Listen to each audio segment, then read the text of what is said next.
우리가 매일 쓰는 전기, 너무 당연하죠? 근데 그 뒤에 어쩌면 우리 산업의 명운을 가를 수도 있는 보이지 않는 위기가 숨어 있다면 어떨까요?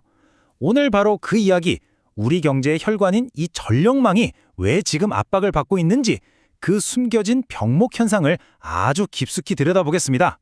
전기, 거의 공기 같은 거잖아요, 그쵸? 그냥 스위치 켜면 불 들어오고 플러그 꽂으면 모든 게 돌아가니까요. 그런데 바로 이 문장처럼 말이죠. 이게 딱 멈추는 그 순간, 바로 그 순간에야 비로소 깨닫게 되는 겁니다.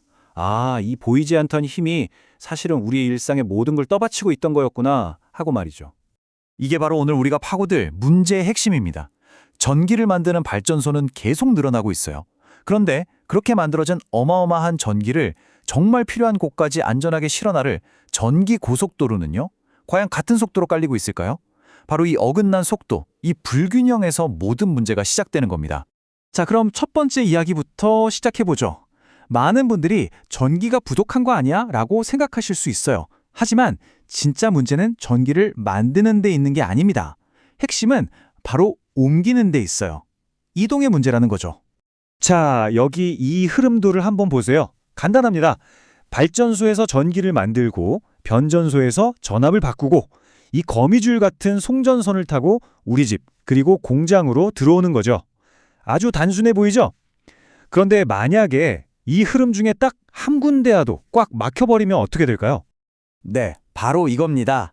발전소에서 아무리 전기를 펑펑 만들어내도 그 전기가 지나가야 할 길이 좁거나 아예 막혀버리면 그 엄청난 에너지는 그냥 갇혀버리는 거예요.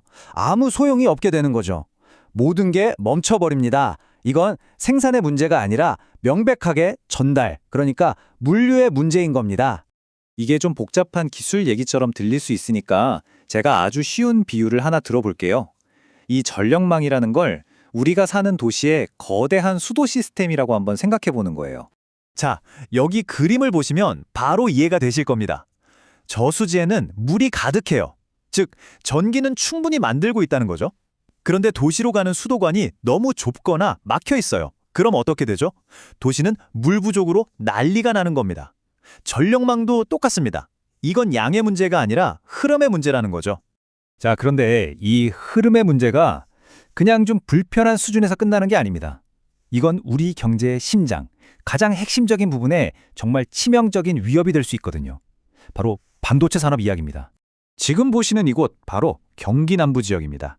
말이 필요 없죠? 전 세계 반도체 시장을 쥐고 흔드는 대한민국 기술력의 심장부입니다. 세계 최고 기업들이 바로 여기에 모든 걸 걸고 있는 거죠. 이 반도체라는 게 얼마나 예민하냐면 눈에 보이지도 않는 먼지 한 톨에 전체 라인이 멈춰 설 정도입니다.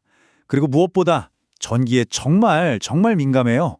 아주 잠깐, 정말 찰나의 순간에 전기가 살짝만 깜빡해도 저 수천억짜리 정밀 기계들이 다 멈춰버리고요.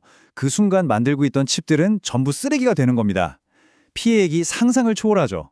바로 이겁니다. 이 문장이 모든 걸 말해주고 있어요. 반도체 공장은 여기 전기 충분해요? 이걸 먼저 묻지 않아요. 그들이 가장 먼저 묻는 건 그래서 그 전기 안정적입니까? 입니다. 양이 아니라 질, 흔들리지 않는 안정성이 최우선이라는 거죠. 그리고 그 절대적인 안정성을 보장해주는 게 바로 튼튼한 전력망이고요. 아니, 그럼 대체 왜 이렇게 중요한 문제인데도 속도의 불균형이 생기는 걸까요? 이제부터는 실제 데이터를 보면서 그 근본적인 원인을 하나씩 파헤쳐 보겠습니다. 이 그림이 지금 상황을 아주 극명하게 보여주죠. 왼쪽, 전기를 만드는 설비는 정말 가파르게 늘고 있습니다. 화살표 4개 보이시죠? 그런데 오른쪽, 전기를 보내는 길은요? 화살표가 하나뿐입니다. 속도를 전혀 못 따라가고 있는 거예요. 바로 이 엄청난 격차가 병목 현상이라는 현실을 만들어내고 있는 겁니다. 이게 그냥 그럴 것이다 하는 추측이 아닙니다. 실제 데이터를 한번 보시죠. 지금 국가 전력망의 핵심 사업, 그러니까 송전선이나 변전소를 짓는 사업이 총 54개가 있는데요. 그중에서 무려 55%, 네, 절반이 훨씬 넘는 30개 사업이 계획보다 늦어지거나 늦어질 걸로 예상되고 있다는 겁니다. 이건 시스템 전체에 빨간불이 들어온 거나 마찬가지죠. 그리고 이건 이미 현실에서 벌어지고 있는 일입니다. 여기 동해안 사례를 좀 보세요. 발전소에서는 17.9라는 엄청난 양의 전기를 만들어냈어요. 그런데 이걸 실어 나를 수 있는 길의 용량은 14.5밖에 안 되는 겁니다. 그럼 남는 전기는 어떻게 될까요? 갈 데가 없으니까 그냥 갇혀버리는 거죠. 결국엔요? 전기를 만들어 놓고도 보내질 못하니까 발전소 가동을 줄여야 하는 정말 어처구니 없는 상황까지 온 겁니다. 그럼 왜 이렇게 늦어지는 걸까요? 여러 이유가 있지만 가장 큰 원인 중 하나가 바로 이 경직된 행정 절차에 있습니다.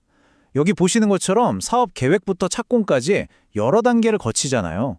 물론 이 과정 하나하나는 다 필요하죠. 중요한 절차입니다. 그런데 문제는 이게 완전 직렬 방식이라는 거예요. 마치 도미노처럼 앞에서 하나가 딱 멈추면 뒤에 있는 모든 단계가 줄줄이 다 멈춰버립니다. 이러니 작은 문제 하나 때문에 전체 사업이 몇 년씩 그냥 멈춰서 있는 일이 생기는 거죠. 자, 그럼 이제 결론으로 가보겠습니다. 지금까지 문제가 뭔지, 원인이 뭔지 살펴봤잖아요. 이제는 우리가 이 전력망 문제를 어떤 시각으로 봐야 하는지에 대한 이야기입니다. 이건 그냥 여러 인프라 중 하나가 아니에요. 우리 미래 전체를 떠받치는 가장 근본적인 기반이라는 겁니다. 이 편은 우리나라 전력망의 큰 그림, 일종의 청사진을 보여줍니다. 강원도나 남부지방에서 만든 전기를 수도권이라는 심장으로 보내는 두 개의 큰 축이 보이죠. 전력망이라는 건요, 1, 2년 쓸 건물을 짓는 게 아닙니다. 이건 수십 년 앞을 내다보고 설계하는 말 그대로 국가의 대동맥 같은 겁니다. 그렇다면 저는 여기서 아주 근본적인 질문을 던지고 싶습니다. 지금 현장에서 벌어지고 있는 이 수많은 사업 지연들, 갑작스러운 계획 변경들, 이게 과연 수십 년을 내다본 이 거대한 설계의 논리와 맞아떨어지는 방향입니까? 그리고 더 중요한 건 왜 그렇게 바뀌어야만 했는지 그 과정과 이유가 우리에게 제대로 설명된 적이 있냐는 겁니다. 자, 다시 한번 정리해보죠. 전기를 만드는 설비는 착착 준비되고 있습니다. 기술도 있고 발전소도 계속 짓고 있죠. 그런데 만약 이 전기를 보낼 길이 제때 열리지 않는다면 그 결과는 어떻게 될까요? 그 대가는 우리가 가장 피하고 싶었던 바로 그곳에서 치르게 될 겁니다. 우리 경제의 심장, 바로 산업 현장에서 가장 치명적인 형태로 말이죠. 이 이미지가 모든 걸 말해줍니다. 전력망은 그냥 배경이 아니에요. 우리 산업과 사회의 근간입니다. 이건 해도 되고 안 해도 되는 선택의 문제가 아니라는 거죠. 반드시 지켜내야만 하는 기반입니다. 오늘 이 이야기를 한 문장으로 마무리해야 한다면 바로 이겁니다. 기회의 문은 준비된 자에게만 열립니다. 그리고 그 준비 목록에서 전력 인프라는 절대로 예외가 될 수 없습니다.